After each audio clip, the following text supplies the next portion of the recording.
Hello, everyone. Welcome to the session on job search, resume writing, and career design for sustainable growth. So these are the topics we will focus on, and uh, we will see, or depending on the time, how much we can go deeper into it. But I will try to give you a coach's perspective, a hiring manager's perspective, and a recruiter's perspective in this case, so that you have an advantage as you move forward. So let's jump in. Now, this is my introduction. I am an accredited executive coach trainer. Have a 25 years long career, and uh, recently I started to jump into this career of coaching full time. So here on the screen, I'm showing you which are the brands and accreditations I'm associated with. So as you can see, I'm certified by International Coaching Federation. I did my MBA from Chicago Booth. I'm a yoga teacher. Various brands I'm associated to. I do a lot of non-profit work. Again, a lot of things, but you can check this thing online. So I'll not take time.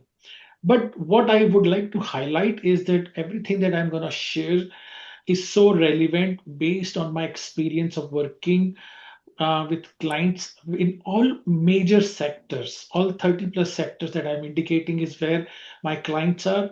Of course, technology is one big area where my customer base has been. If you can see, more than the biggest by one third of it is in tech space, so that is specialty. But again, nothing is untouched, so that is covered. Plus, if you see, 25 countries in 6 continents is what I am supporting for various clients.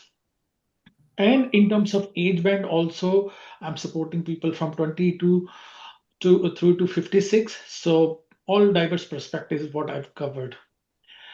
In next 45 minutes, we will focus on market overview as the very first thing, because without understanding market, anything that we write on resume is gonna be shallow. So we'll start with market overview. We will talk about hiring process, key players involved in that, what is their mental state, various phases within, intentional actions that we can take, and then career design around it. And very first thing, like I said, we will be jumping into understanding the job market. So here, what is happening currently is these 6 points are very important to understand right now. So here, there is one big thing that is happening is that a lot of US dollar-based economy that was flourishing from I think 1970s, and a lot of dollars that have been invested heavily in the tech space and directly downstream into other sectors, that that shift is happening, which means that a lot of sectors are shrinking now. That's what we see in the market. Same time, we also see there is a huge volatility and uncertainty, and not just in US market, but across the globe, because of the very first thing, and then because of this uncertainty and because of war and other like situations, there are very little investments that are being made. So all that is contributing to to less investment in job sector. Further aggravating factor is shrinking local economies, especially smaller countries. Australia is relatively better. New Zealand is heavily impacted, and so is the case of many Asian economies. Fourth factor is reduced skill shelf life, especially in the tech sector. A lot of things that survived for a very long time and had a very long shelf life is not the case anymore. Now we are seeing that skill set life is changing. It's not more than 5 years, sometimes even less. So that is what we need to factor in. Fifth point is there is a lot of pressure on enterprises, whether it's government or private, to transform, disrupt their own ways of working, which also means there is increased productivity unleashed through various products, which is making the job market shrink. And the last one, of course, it is the early stages where real AI effect has not come, but still there is a significant part that a lot of like content marketing and other sectors who have already been impacted heavily, but at the same time, a lot of coordination level roles are taking advantage. So they are partially shrinking because of AI intervention. Now, what happens because of all that? What happens is that all that volume that we used to see traditionally, that traditionally we'll see hundreds of opening, we'll apply to a huge number of openings, we'll receive quite number of calls, interviews, and then multiple offer letters. So that's a traditional Asia Pacific market, how people have operated. And it was a great story for the last 20 years. But because of all these six factors that I talked about, what is happening is that this funnel is getting narrowed. We do not see these many jobs or relevant openings there. So less applications, even lesser recruiter calls, very few interviews, and just one, and the scenario of multiple offer letters is almost non-existent. So this kind of thing is resulting into less choices and most importantly 0% room for error.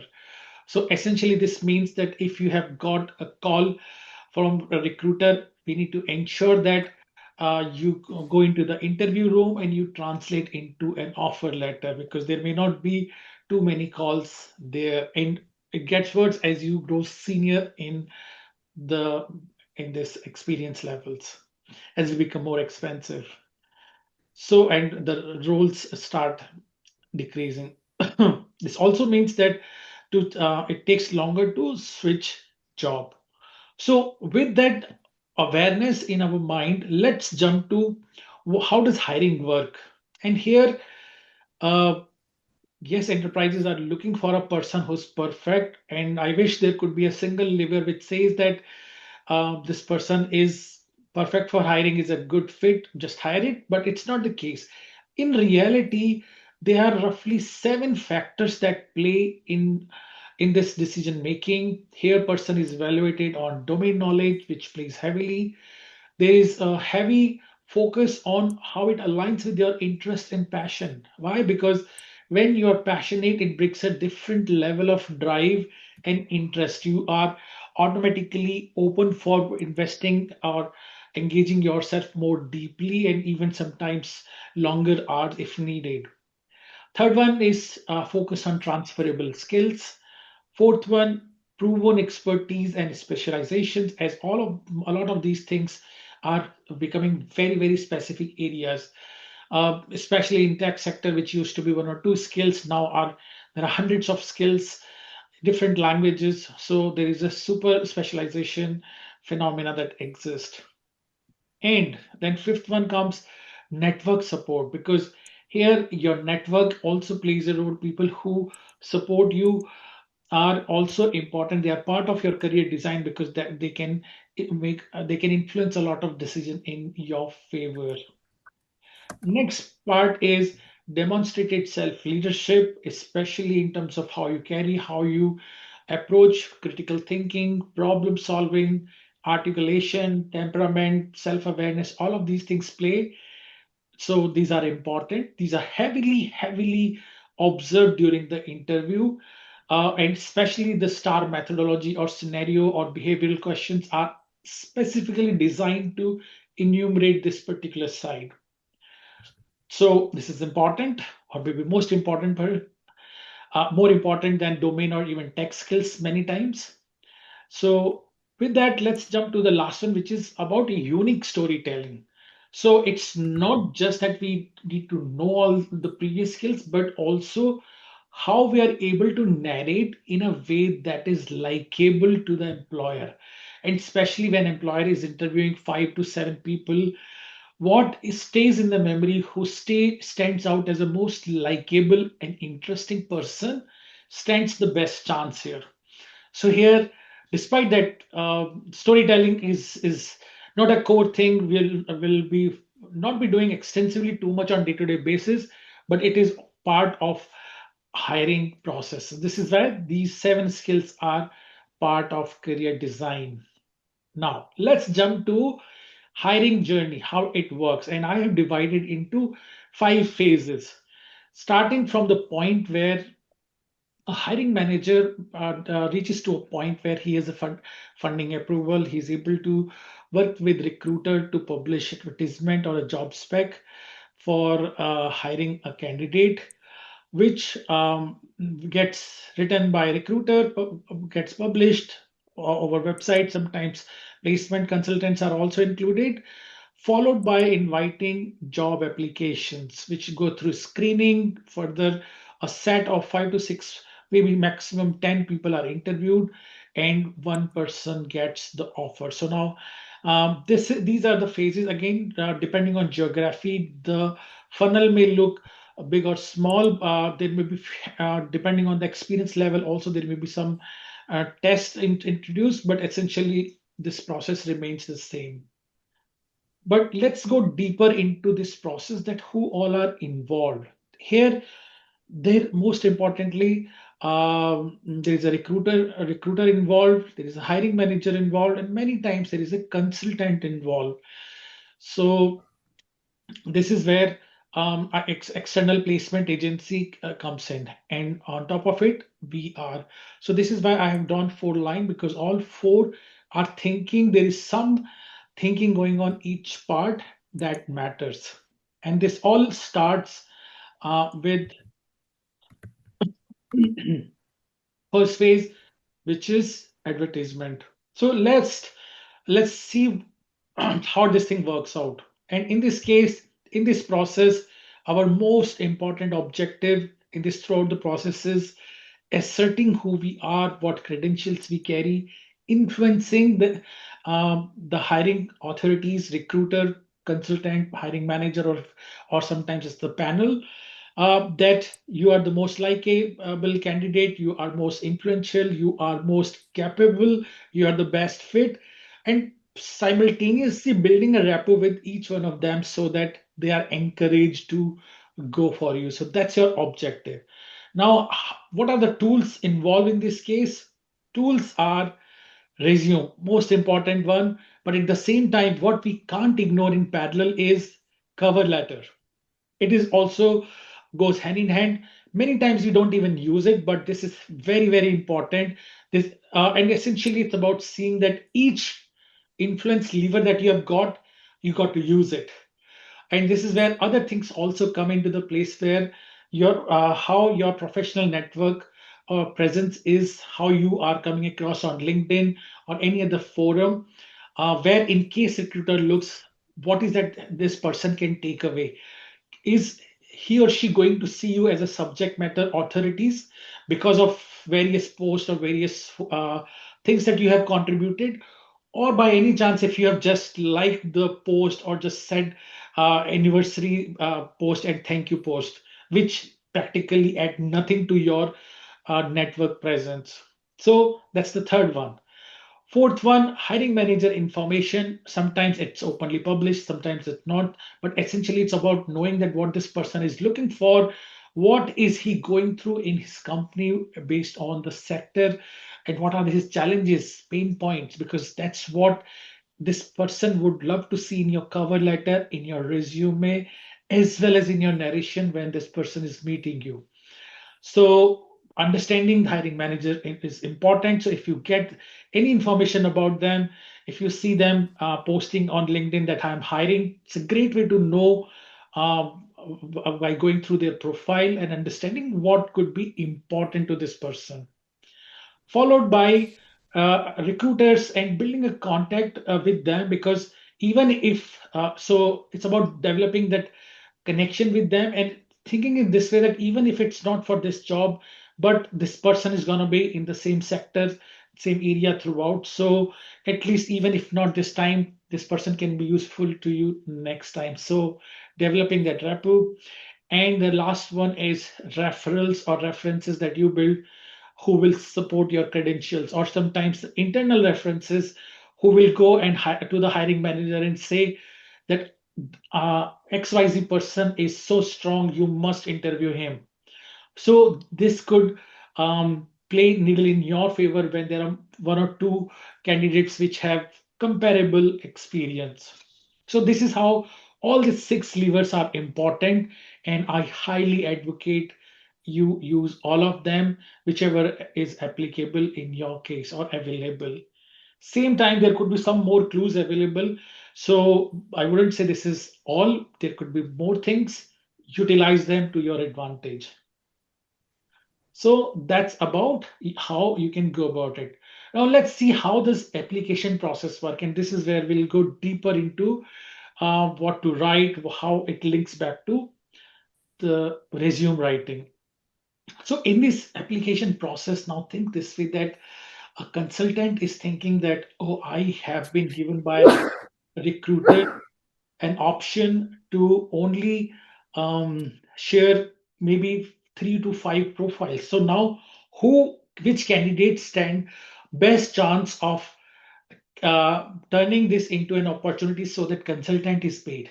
So this is the motivation of consultant. Recruiter wants to ensure that whatever job spec hiring manager has given, he or she puts candidate in line to that job spec, that his credibility is also on the line. And then same time, hiring manager is thinking whether this person is going to be the good cultural fit, team fit, or whatever challenges that have in their team, maybe cultural, maybe political, whether this person be able to survive that. So all these things are going into their mind when this application processing is happening.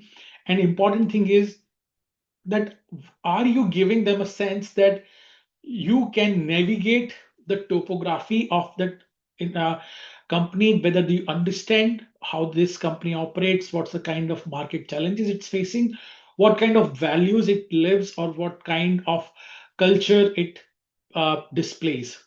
So understanding and doing that homework is important, and this is where it should be reflected in your resume as well as in the cover story.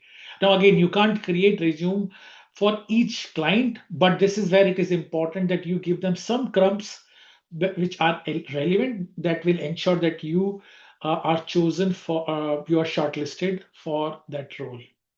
Further, let's talk about what is required in the resume writing. It should be a fit for purpose, especially it becomes if you are trying for some roles which are across the domains, different sectors. So giving a right narrative is important. Giving them contextual information as much as possible is going to be useful. Same time, showing passion and interest through your language is as well as what you have done could be a great way to support your story. We can't miss quantifiable achievements because everybody does a job, but what did you achieve? Do you understand what company is trying to do and how you made that it happen? So all that is gonna show up in the achievements, followed by proven expertise. What specialization and expertise or skills you have. Resume also needs to be correct in terms of flow, in terms of readability and the structure to create a likable impression. And next thing comes is the choosing the right content or language in that. I'm not talking about writing in a language which is not English, but what I'm talking is that whether it's a casual language, whether it's friendly language, warm, the tonality of it, the use of words, all of that. Next topic could be useful is showcasing unique story or some examples. If you can embed in your, rather than just giving a sense that it every day was just BAU, or focusing on too much of buzzwords, which essentially shallows out many applications. Many times, because of lack of feedback, also we end up mentioning a lot of skills just to cast a wider net. But all of these things make you generalist, and this also creates a confusion in the mind of recruiter that whether I'm hiring you for a person or role X, or suddenly you start resembling with a role Y or another role Z. So this creates confusion. So this is what should be highly avoided, and also showing that demonstrated performance could be useful thing to focus on in the resume. So these are few things that we have to remember. Again, we will go deeper into what how it takes to write a resume. So, but these are specific focus items on resume. Now let's go through points at what matters to recruiters and placement consultants. They are heavily against the time. They have very little time. They have, especially in the current era, they are receiving applications even sometimes in 3 digits. So they do not have enough time. Their objective is what we just now talked, ensuring that of a candidate who's going to prove right, who's going to be fit in terms of culture and team is important. They are looking for that. Of course, all technical skills are needed, but important thing we also need to understand is that not all recruiters fully understand each details of technology, so they do not have ability to evaluate your expertise. So if you are dealing with technical skills, that means articulating in a simpler way would be useful. Otherwise, recruiter will not be able to comprehend your expertise. This is where certifications play important role, that they position you as a subject matter authority, and it can tilt the balance in your favor. Let's understand they are also human being. They have biases. So if somebody who's appeared more likable on the phone and written a warm cover letter, his application will stand a better chance because of that connection it's building. Or sometimes or contextual biases, you might be at a disadvantage too. So this is why uh, not put best approach could be to not put too many fancy terms or things that create annoyance, or fragmented things which create burden on for somebody who's reading it. And then last one is, of course, cultural context. So all Asian countries, all Asia Pacific countries, they are different. So understanding the cultural context, that what kind of interaction recruiters prefer, what they like to talk about, especially in our Oceania context, short talk is a very good way to connect. So this is where understanding cultural context pay you dividends. So that's the perspective of recruiters. Now, there are so many things that are happening with recruiter, hiring manager, and on your front. But then, what is the correct way to evaluate how to write a resume? So, here to solve this dilemma, I used three things that I felt was highly useful. So, from all the UX principles, I pulled in human-centric design principles. I pulled in value and flow-driven thinking and neuroscience-backed thinking. So these three things, when I put together, I came with certain things that I'm going to show you now, which in my view is the best way. It's most simple and it is the most intuitive way for you to project your resume. It might look overly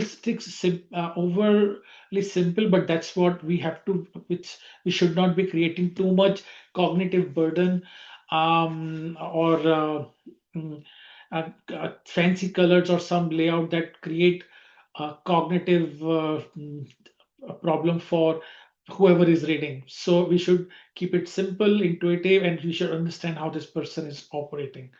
So how this should work is that layout of the resume should be that very first page. It should always start and with your personal information, and especially the visa and eligibility details. Especially why? Because a lot of geographies are restricted because of visa types.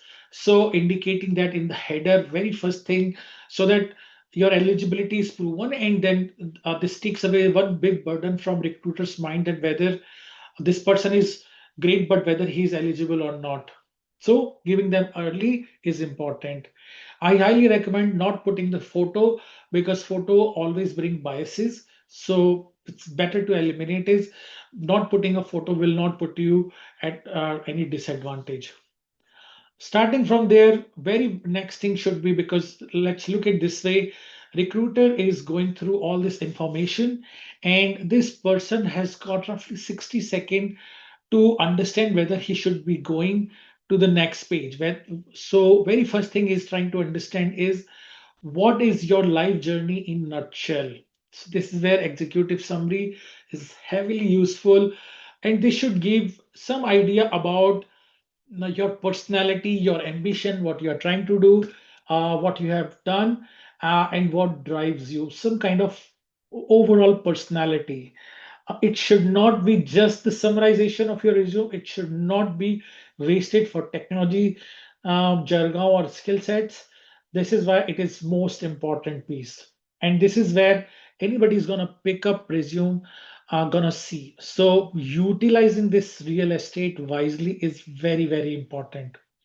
Starting from there, giving overall personality and a sense that this person is going to be worthy of review further, and at the same time seems to be a good cultural and team fit, and a balanced personality is a good way to start, followed by going, and if you are an experienced person, indicating your experience chronologically. Latest experience first is the best way. Here you can start by indicating your employer, location, start and the end date, followed by role specific details, so roles and responsibility, achievements, tools, and skill set if they are different for each role.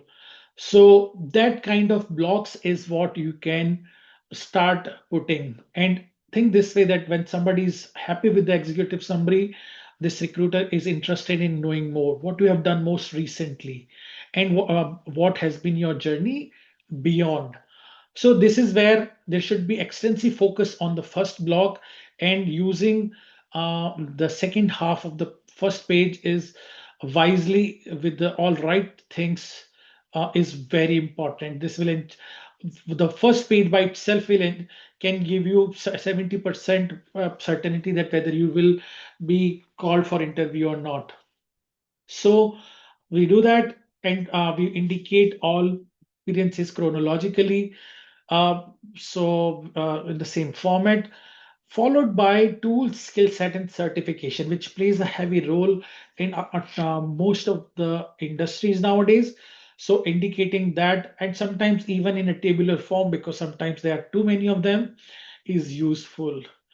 Many times, if a person is too senior, internship and all other things are not even relevant. But if you really wish, if you are a mid-career professional, you can put this thing in later stages, followed by additional details block where you can put all miscellaneous kind of details which you feel might be worth indicating. So that's, to me, is a resume which is very very simple, which is intuitive, which follows how recruiter would wish to see, in terms of structuring of information. So that's what I would advise.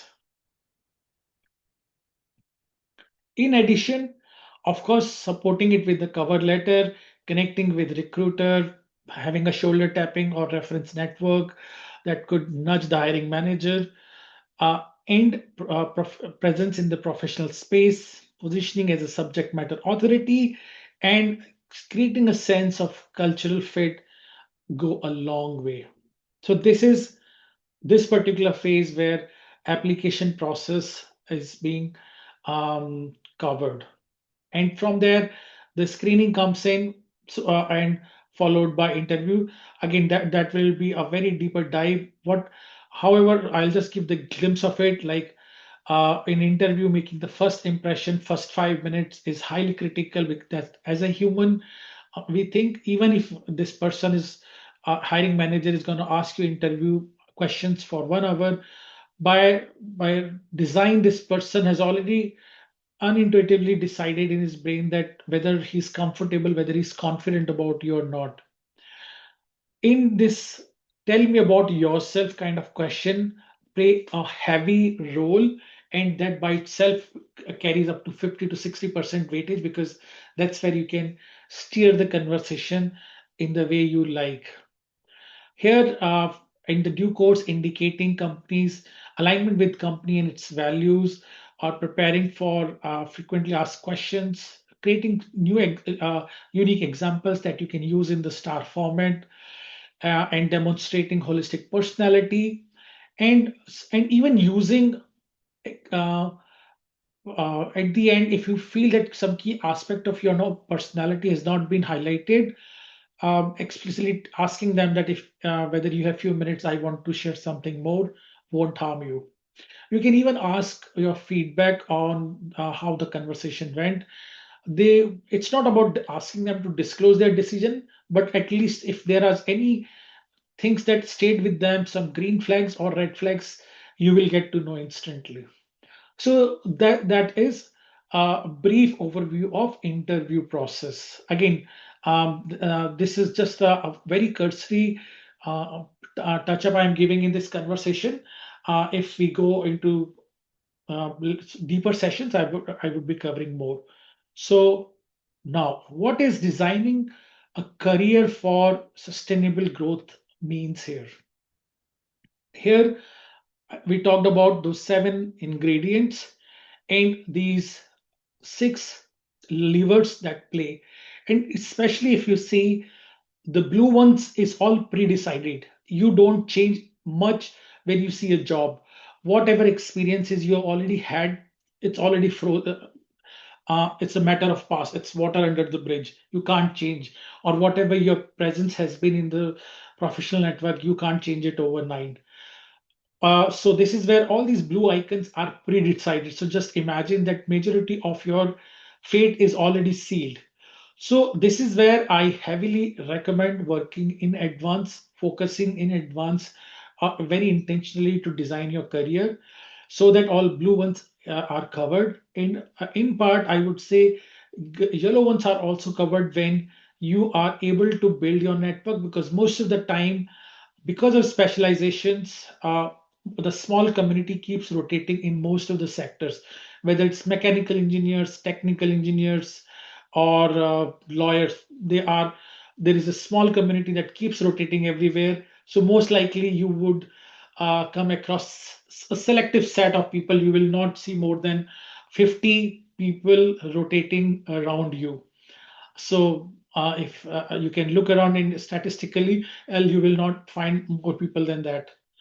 So with that, what I'm saying is most of your pathway is already decided. So work in advance rather than when you're forced to work on these. So that's one takeaway. And another piece that the summarization of a perfect recipe or sustainable growth is developing T-shaped profile in which you are SME in certain area, but at the same time, you know a lot about others. Also important is creating secondary or emerging skill set, because the shelf life of skills is reducing now, followed by alignment with the values and passion that you have, because that will ensure that you have a deeper connection and you will keep working on those. So this is where I also created mm, this is where value coaching is has been my expertise, and I work and research extensively. Fourth topic is building peer network, that is your advocate, building a brand in which people see you as a subject matter authority. And this is where recruiters will find you to contact rather than you have to look for recruiters. So this is all about branding, and I extensively work in this space. And in this, credentials and certification help, and of course keeping a close eye that how market is changing globally and locally could play a huge dividend in shaping your life. What is the way forward? Here I provide uh, four kind of services. First one, which is what we have gone through just now, which is about how to write a generic review, the generic resume, and how to approach the job search is what we have just completed. But what I focus extensively is having a resume creation and interview preparation in line to a particular job, so that you have a greatest alignment and you have greatest probability of sailing through from job call all the way to offer letter, which roughly, in my view, takes 3 sessions. It could vary person to person. People also have been using my services for rediscovery and roadmap design, especially when they are running, they are finding it difficult at what could be their next career move and how to go about it. And followed by the last service that I provide, which is all about revamping their life and career, which takes slightly longer, but it's all about reaching to a point when you feel you have had enough and you are looking for fulfillment and success. So that's when people come to me. So that's what I had in my mind for covering today. Now I'm gonna stop this recording and um, I will be taking these queries.